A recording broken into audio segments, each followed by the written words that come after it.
다음은 오늘 오후 세션의 마지막 강연이 되겠는데요.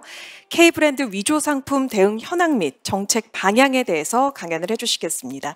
채팅창을 통해서 좋은 질문들 많이 공유해주고 계십니다. 계속해서 질문들 올려주시면 저희가 답변 드릴 수 있도록 하겠습니다. 특허청 산업재산분쟁대응과 한덕원 과장님을 무대로 모시겠습니다. 박수로 환영해 주시기 바랍니다.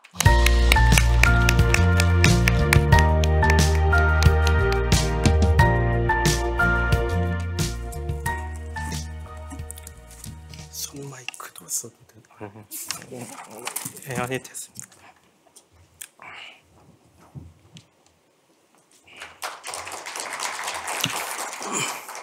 네, 안녕하세요. 저는 오늘 여러분께 K브랜드 위조 상품 대응 현황 및 정책 방향에 대해서 발표를 하게 된 특허청 산업재산분쟁대응과장 한덕원입니다. 여러분은 아마 위조 상품이라고 하면 여기 화면에 보시는 바와 같이 세계적인 명품에 대한 위조 상품을 떠올리기가 쉬울 텐데요. 하지만 위조 상품이 꼭 세계적인 명품에만 발생하는 것은 아닙니다. 2000년대 초반 중국 동남아 지역에서 발생한 한류가 유럽이나 미국 등 다른 국가로 확산되고 우리나라 기업들의 기술 경쟁력도 높아지고 또 품질도 좋아지면서 여기 화면에 보시는 바와 같이 우리 기업들이 생산한 제품, 즉 K브랜드 제품에 대한 해외 위조 상품도 많이 발생하고 있는 상황입니다. 이런 상황에서 저희 특허청도 문제점을 인식하고 그동안 K브랜드 위조 상품에 대해서 지원을 해왔고요. 이런 지원 현황과 다른 미국이라든지 영국, 일본, 유럽 등 주요국의 정책 동향을 살펴보고 우리가 앞으로 나아가야 할 정책 방향에 대해서 말씀드리도록 하겠습니다.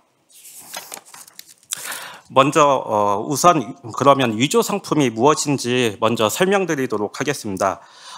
위조 상품이라고 하면은 OECD 보고서에 있는 정의를 제가 따왔는데요. 위조 상품이라고 하면 타인의 상표권, 디자인권 등 산업재산권을 침해하는 상품 또는 저작권을 침해하는 상품을 보통 의미합니다. 그런데 여기서 좀 더 엄밀하게 위조 상품을 구분하자면 저작권을 침해하는 상품 같은 경우에는 불법 복제품이라고도 따로 구분하여 말하기도 하는데요. 저는 오늘 여기에서는 모두 위조 상품이라고 통칭하도록 하겠습니다. 그리고 해외에서 흔하게 발견되는 K브랜드 위조 상품은 여기 화면에서 보시는 바와 같이 세 가지 유형이 있습니다. 첫 번째 위조 상품 유형은 맨 좌측인데요. 정품의 상표를 약간 다르게 사용하거나 또는 그 상표권자의 허락 없이 그대로 사용하는 유형이 있습니다. 여기 화면에 나와 있다시피 BTS 상표를 그대로 사용한 티셔츠가 이런 유형에 해당되고요.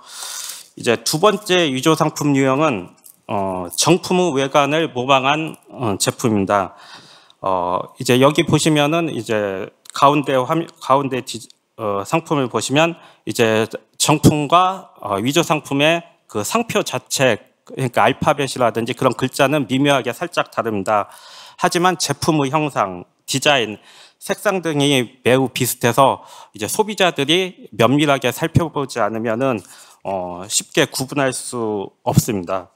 그리고 마지막 세 번째 위조 상품은 서로 상표도 다르긴 하지만은 상표도 다르긴 하지만 그 정품의 외관이라든지 포장지의 특징적인 캐릭터나 표지 등을 모방해서 만든 위조 상품이 있습니다. 여기 사례로 불닭볶음면을 제시하고 있는데요. 여기 보면 상표가 우리나라 같은 경우는 한글로 돼 있고 중국 상품 같은 경우에는 한자로 돼 있으면서 글자도 다르긴 하지만 그 전체적인 불닭볶음면의 특징적인 닭이라는 캐릭터가 매우 유사합니다. 그런데 캐릭터를 자세히 살펴보시면 닭 머리의 벼슬이라든지 볼, 그다음에 발 등 구체적인 모양이 달라서 소비자를 혼동시키고 있습니다. 이처럼 위조 상품이 문제가 되고 있는데요. 먼저 앞에서 언급하긴 했지만 글로벌 위조 상품 무역 동향을 간단하게 살펴보도록 하겠습니다. 이제 최근에 이제 자유무역도 확대되고 이제 디지털 경제 전환으로 이제 전자상거래가 이제 활성화되면서 전 세계적으로 위조 상품이 증가하고 있습니다. 2000년에는 이제 128조 원 규모였는데요. 위조 상품 무역 규모가 2019년에는 541조 원 규모로 약 4.2배가 이제 성장했고요. 특히 이러한 증가에는 이제 온라인 위조 상품이 큰 영향을 미친 것으로 보입니다. 이제 유럽 세관에 하단에 있는 온 오프라인 위조 상품 적발 비율을 보시면은 오프라인 거래하고 관련된 위조 상품 적발 비율은 44%인데 온라인 전자상거래하고 관련된 위조 상품 적발 비율은 56%로 상당히 높은 걸 알 수 있습니다. 이런 이유는 이제 전자상거래 분야에 본질적으로 존재하는 이제 글로벌 접근성, 그 다음에 익명성 때문에 전자상거래가 전자상거래 분야에서 위조 상품이 증가하고 또 이러한 전자상거래 분야 위조 상품이 세계 무역에서 위조 상품을 증가시키고 있는 중요한 요인인 것 같습니다. 그렇다면 그럼 위조 상품은 이제 과연 무엇이 문제인지 말씀드리려고 하는데요. 위조 상품은 일단 기본적으로는 다른 사람의 정당한 지식재산권을 이제 침해한다는 문제점을 가지고 있습니다. 그렇지만 이제 이게 국가적으로 대응해야 할 정도로 큰 문제이냐, 그런 큰 문제이냐가 이제 궁금하실 수 있는데요. 여기 보시다시피 이제 위조 상품은 이제 우리나라 국가의 산업, 정부, 소비자에게 모두 피해를 주고 있습니다. 위조 상품 피해는 크게 두 가지로 구분할 수 있는데요. 이제 하나는 왼쪽에 나와 있듯이 이제 해외 기업 위조 상품, 즉 글로벌 명품의 국내 유입으로 인한 피해가 있고요. 이제 두 번째 오른쪽에 국내 기업이 이제 해외로 제품을 수출할 때 그 위조 상품으로 발생하는 국제무역 피해가 두 가지가 있습니다. 이제 해외 명품이 국내에 수입될 때 이제 뭐 해외 명품 기업만 피해를 보는 것이 아니라 그런 명품을 유통하는 도매업, 소매업에 종사하는 분들도 이제 피해를 보게 되고 수익도 저하되고 그런 분야의 일자리도 줄어들게 되고요.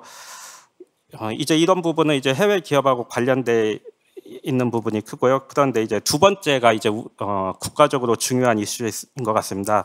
이제 우리나라 제품의 위조 상품, 즉 K브랜드 위조 상품이 이제 해외에서 유통되게 되면은 그 우리나라 기업이 생산한 제품의 해외 수출, 즉 판매량이 감소하고 또 수익도 감소하게 됩니다. 그리고 이러한 기업들의 판매량과 수입 감소는 다시 기업의 일자리 축소, 고용 축소로 이어지고 또 이것뿐만이 아닙니다.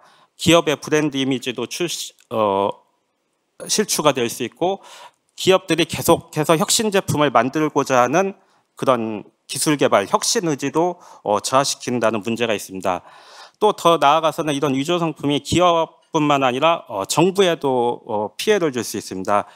기업이 이제 수출을 많이 하고 일자리를 많이 창출하면은 이제 기업 같은 경우에는 이제 법인세를 납부하고 근로자 같은 경우는 이제 소득세를 납부하게 되는데 이런 부분에서도 일정 부분 피해가 발생한다고 이제 OECD와 UKIPO 영국 지식재산청이 분석한 보고서에서는 적시하고 있습니다. 그러면 이제 조금 전에 이제 위조 상품에 이제 해외 수출할 때 발생하는 국제무역 피해에 대한 대응이 이제 국가적으로 중요하다고 말씀드렸는데요. 그러면 이제 K브랜드 제품의 국제무역 관련 피해가 어떻게 되는지 이제 말씀드리도록 하겠습니다. 아까 말씀드렸듯이 이제 우리나라 제품, K브랜드 제품의 이제 기술력도 좋아지고 품질도 좋아지면서 과거 2011년에서 13년도에 이제 OECD에서 전 세계 세관의 위조 상품 적발 DB를 가지고 분석한 바에 따르면 위조 상품 피해 상위 10개국에 우리나라가 포함되지 않은 상태였습니다.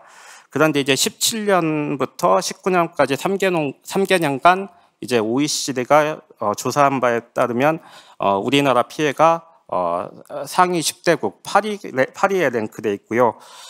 그리고 이제 이러한 이러한 위조 상품으로 인해서 K브랜드 이제 우리 기업의 수출 확대하고 일자리 창출에도 이제 복병으로 작용하고 있습니다. 이제 작년에 지식재산연구원에서 이런 자료를 토대로 이제 추산한 바에 따르면 우리 기업의 K브랜드 위조 상품으로 인해서 이제 기업 매출, 수출 등 기업 매출액은 22조 원, 일자리는 약 3만여 개, 그리고 정부 세입 측면에서도 약 4천억 가량의 손실이 발생하는 것으로 추산하고 있습니다. 그리고 이제 참고로 아까 이제 OECD 피해국 7위하고 9위에 랭크된 일본과 영국도 한번 그 나라들이 피해 추산한 걸 한번 살펴보면은 이제 일본 같은 경우도 자체적으로 추산해 본 결과 그 수출 피해가 약 33.9조 원에 이르는 것으로 추산하고 있고요. 이제 영국 같은 경우도 OECD하고 같이 연구를 해서 이제 국제무역 관련 피해를 조사했는데 이제 기업 수출 관련 기업 매출액이 약 13조 원, 그리고 일자리는 약 2만 7천여 개의 피해가 있는 것으로 보고 있습니다.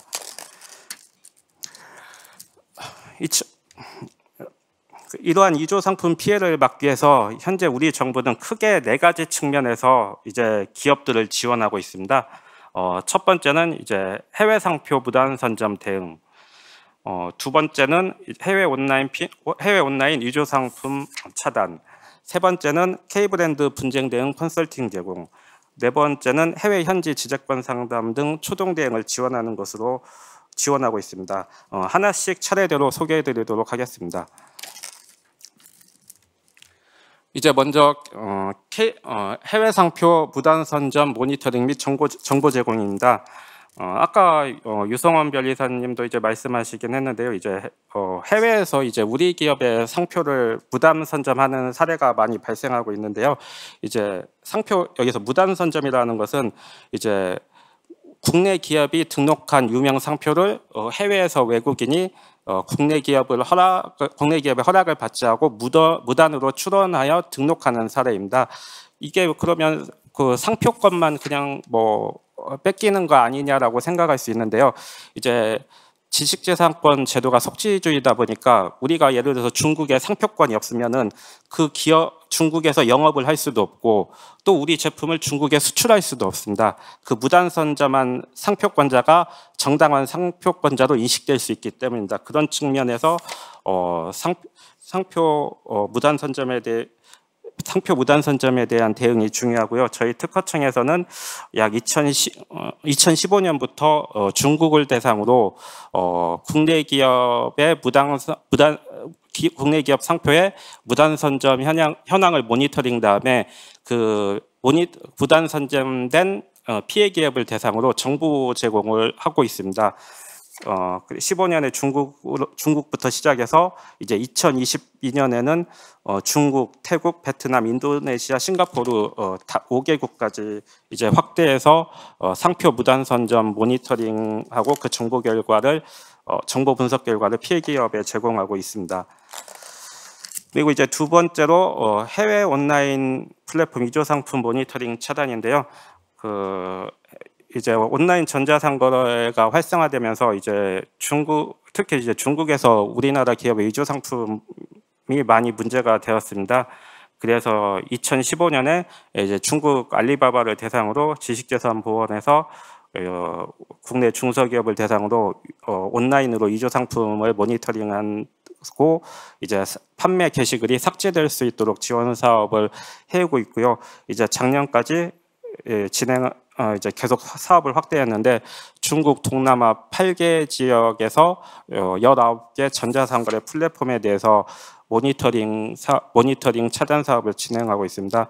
이제 이 사업 같은 경우에는 우리나라 해외 온라인 플랫폼에서 위조 상품 피해를 입고 있는 기업이 그 피해 브랜드하고 제품에 대한 정보하고 함께 보원의 사업 지원 신청을 하게 되면은 그 피해 브랜드와 제품에 따라서 맞춤형으로 위조 상품을 모니터링해서 차단하는 걸 지원하고 있습니다. 그리고 이제 세 번째는 해외 K브랜드 분쟁 대응 전략 컨설팅 제공입니다. 이제 이런 컨설팅 같은 경우에는 두 가지 방식으로 저희가 지원하고 있습니다. 하나는 개별 기업별로 이제 분쟁 대응 컨설팅을 제공하고 있고요. 이제 두 번째 유형으로는 이제 3개 이상의 피해 기업에 대해서 이제 공동으로 지원하는 내용입니다. 아까 유성원 변리사님도 말씀하셨다시피 이제 중국 같은 경우에 이제 한 개 기업 피해만 있다 보면 피해 규모가 작아서 단속도 어렵고 처벌 수위도 낮은데 같은 업종의 피해 기업을 모아서 대응하게 되면은 처벌 수위도 높일 수 있고 또 피해 보상도 좀 더 받을 수 있기 때문에 이렇게 공동 대응을 지원하고 있습니다. 특히 이제 공동 대응이 이제 가능한 이유는 보통 한 개 위주 중국에 예를 들면 어떤 기업 외국에 있는 한 개 위조 상품 식품 기업이 있다면은 그 식품 기업 위조 상품업자가 우리나라에 한 개 브랜드만 위조하는 게 아니라 그 식품에 속하는 여러 개 기업을 보통 위조하는 경향이 많거든요. 그래서 이런 같은 업종 같은 경우에는 저희가 이제 공동으로 모아서 그 지원하고 있습니다. 네. 그리고 이때 지원할 때 이제 크게 3가지를 지원하고 있습니다. 먼저 해외 진출 기업의 경우에 이제 해외 현지에서 어떻게 지재권을 확보할 수 있는지 그 지재권 확보 전략을 지원하고 있고요. 아까 앞에서 말씀드린 상표 무단 선점 피해, 또 위조 상품 피해가 발생하는 경우에 각각에 대한 이의 신청 무효 심판 대응이라든지 행정 단속, 민형사 소송 등에 대한 대응 전략을 컨설팅해주고 있습니다. 이제 마지막으로 저희가 4번째로 지원하고 있는 내용은 이제 해외 11개국 17개소에 설치된 지식재산센터를 통해서 해외 현지에서 지재권 상담, 그다음에 지재권 정보 제공, 그다음에 분쟁 초동 대응을 지원하고 있습니다. 이제 미국, 중국, 일본, 유럽 같은 경우는 저희 특허청에서 특허관이 나가 있어서 특허관과 IP데스크가 협력해서 해외 진출 기업을 지원하고 있고요. 실제로 작년에 중국 대사관하고 IP데스크가 협력해서 중국에서 유통된 우리 기업의 보톡스하고 필러에 대해서 단속을 한 사례가 있습니다. 그리고 해외 현지 IP데스크 같은 경우는 이제 해외 현지의 그 지재권 전문 로펌과 이제 네트워크가 구축되어 있습니다. 그래서 IP데스크를 통해서 해외 현지 IP 전문 로펌을 통해서 초동 지원 서비스를 법률 자문이라든지 법률 자문이나 기타 분쟁 관련 다양한 법률 서비스를 현지 로펌을 통해서 지원을 받을 수 있다는 장점이 있습니다. 이제 여기에서는 이제 주요국의 우리 정부가 제가 이제 오늘 발표 주제가 앞으로 위조 상품 대응과 관련해서 어떻게 나아가야 될지에 대해서 이제 말씀드린다고 했는데요. 이제 그것을 위해서 먼저 주요국의 위조 상품 대응 및 방지 대책을 간단하게 설명드리겠습니다. 미국 이제 저희가 살펴보니까 미국, 영국, 유럽, 일본 등 주요국은 위조 상품이 자국의 경제 발전과 기업 성장에 중대한 위협이 된다고 인식하고 적극적으로 여기에 대해서 대응하고 있었습니다. 미국 같은 경우에는 특허청이 아니라 국토안보부가 위조 상품에 대해서 대응하고 있는데요. 실제로 2020년에 위조품 및 불법 복제품에 대한 유통 방지 대책을 다른 정부기관들과 함께해서 발표했고요. 이제 영국 같은 경우에도 2022년에 처음으로 지식재산 침해 방지 중장기 전략을 수립해서 발표했습니다. 그리고 이제 유럽 지역의 이제 지식재산을 총괄하는 유럽 지식재산청도 2009년에 이미 유럽 지식재권 침해 감시 기구를 이제 설치해서 지재권 침해에 능동적으로 대응하고 있고요. 그리고 매년 지재권 침해 보고서를 발표함으로써 지재권 침해에 대한 문제의식을 확산하고 경각심을 제고하고 있습니다. 그리고 일본 특허청도 2019년에 일본 정부의 지속 가능한 개발 목표 실현을 위한 우선 과제에 모방품 대책을 반영해서 시행하고 있고요. 그 다음에 2020년 4월부터는 일본 특허청을 중심으로 국내외 모방품 대책을 총괄해서 대응하고 있습니다. 방금 이제 주요국의 위조 상품 대응책을 이제 간단하게 말씀드렸는데요. 이제 좀 더 자세히 살펴보고 시사점을 한번 도출해봤습니다. 크게 세 가지 시사점이 있는데요. 이제 다른 나라의 구체적인 정책 사례를 이제 분석해 보니까 이제 우리 특허청 같은 경우에는 좀 피해 구제 중심인 반면에 정부 주도의 피해 구제 중심인 반면에 이제 유럽, 미국, 일본 같은 경우에는 이제 피해 구제뿐만 아니라 사전에 해외 위조 상품 위험 정보를 제공해서 기업이 자발적으로 사전 예방을 할 수 있도록 하는 걸 중시하고 있었습니다. 그리고 이제 두 번째 시사점은 해외 이제 위조 상품이 전자상거래 분야에서 많이 발생하다 보니까 점점 글로벌 온라인 플랫폼에 대한 위조 상품 대응을 이제 강화하고 있었고요. 또 개별 기업을 대상으로 위조 상품 단속을 하기보다는 위조 상품이 많이 빈발하는, 그러니까 의류, 액세서리, 약품, 자동차 부품, 핸드폰, 화장품 등 위조 상품이 빈발하는 업종을 중심으로 그 분야에 협단체와 협력을 해서 집중 지원하고 있었습니다. 그리고 마지막으로 이제 세 번째 시사점은 이제 위조 상품을 이제 정부 단독으로도 확실하게 근절시킬 수 없고 또 기업 혼자서 해결하기에는 너무 멀고, 그러다 보니까 이제 위조 상품 대응을 위해서 정부와 기업이 함께 민간 협력 체계를 구축하고 있고요. 또 위조 상품 대응이 이제 지속적으로 강화될 수 있도록 지재권 관련 법 제도도 추진하고 있었습니다.